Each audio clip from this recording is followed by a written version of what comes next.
আজরাইল রে, জান কবজ করে এত কষ্ট আগে জানতাম না। আজরাইল, আমাকে একটু আসানের সাথে তুমি জান কবজ করো।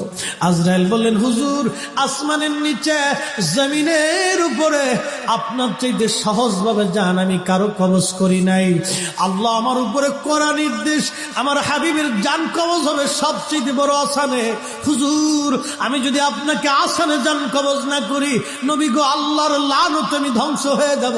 ইয়া নবী আল্লাহ, আমি সেই ভয়ে আপনাকে আসানের সাথে জান কবজ করতেছি। হুজুর গো, আপনি নবীর আগে এবং পরে এত আসানে কারো জান কবজ হয় নাই, হবে না। আল্লাহর নবী ডেকে বলে, আজরাইল, জান কবজ এত কঠিন, এত কঠিন, আমার কাছে কষ্ট হয়। একটা অনুরোধ তোমার কাছে করে দেয় আজরাইল, আমার উম্মতের জান কবজটা তুমি সহজে কইরো।